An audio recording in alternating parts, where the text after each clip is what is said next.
Հարգարժան նախագահող, հարգելի գործընկերներ, սիրելի ժողովուրդ։ Աննա Մկրտչյանը լքեց դալիճը, ես հարց էի ուզում տալ Աննա Մկրտչյանին, երբ 2024 թվականին իր հայրը որդու հետ, այս դեպքում իր եղբոր հետ,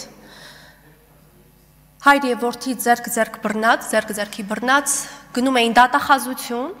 որպեսզի ապօրինի ծագում ունեցող գույքի, բռնագանձման համակարգի ներդրման արդյունքում այնտեղ վարույթ կար, պիտի պատասխանեին հարցերի, արդյոք նույն կեցվածքով, այս նույն պահվածքով էին գնացել դատախազություն եւ պատասխանում հարցերին, թե գլուխները կախ պատասխանում էին մի շարք հարցերի։ Շատ կուզեի այս հարցի պատասխանը ստանալ։ Անցնելով առաջ, իհարկե չեմ կարող չխոսել Գյումրիում վերջին օրերին տեղի ունեցողի մասին։ Կարդում էի ես Մարտուն Գրիգորյանի հայտարարությունը, իրականում սա հայտարարություն չէր, սա ըստ էության կարծես ինքնախոստովանական գրառում էր եւ ամենայն հարգանքով, բայց մի բառակապակցություն հիշեցի կարդալով Մարտուն Գրիգորյանի ինքնախոստովանական գրառումը, անձի երկվություն բառակապակցությունն եկավ մտքիս, որովհետև այնինչ ըստ էության մենք ասում ենք Մարտուն Գրիգորյանին ամիսներ շարունակ, նա արտացոլել էր իր գրառման մեջ, ասում էր, ինչ է գրել, ասում է, այ ասողին լսող էր պետք։ Պարոն Գրիգորյան, ձեզ մեռանք ասելով, ասողին լսող է պետք։ Երկրորդ միտքը, որը ցնցեց, շատ պարադոքսալի իդեպ միտք էր, ասում է,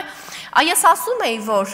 խոցելի թեկնածուի միջոցով քաղաքը ուզում են տանել։ Ստեղ մի փոքր անկեղծ չի գտնվել, կարծում եմ պարոն Գրիգորյանը, ոչ թե խոցելի, երևի ուզեցել է գրառման մեջ ընդգծել ենթադրյալ կաշառակեր, որովհետև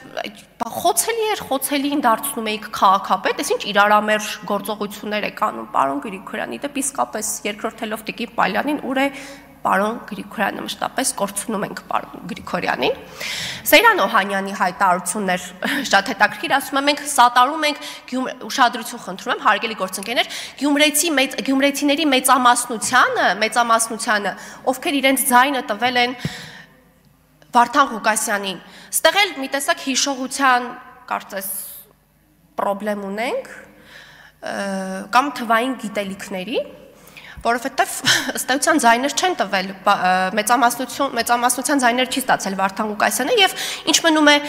սատարողների Վարդան Ղուկասյանին, կարևոր բան եմ ես ուզում ասել, երեք Գյումրիի հրապարակում, Վարդանանց հրապարակում Վարդան Ղուկասյանին սատարում էին պետական հաստատությունների, ավարտում եմ, ղեկավարները, մանկապարտեզների աշխատանքային ժամին իրենց աշխատակազմի ներկայացուցիչների ձեռքը բռնած, ինչպես նաև քաղաքապետարանի աշխատողները, որոնց կեցվածքը, վարքագիծը պիտի ստանա, կարծում եմ, իրավական գնահատական պիտի ստանա, որովհետև աշխատանքային ժամին թողնելով երեխաներին, այսպես ասած մատնելով անտերության, զբաղված էին Վարդանիկ աղաղակելով։ Շնորհակալություն։ Չմոռանաք հավանել տեսանյութը և բաժանորդագրվել Civic AM-ի YouTube-յան էջին։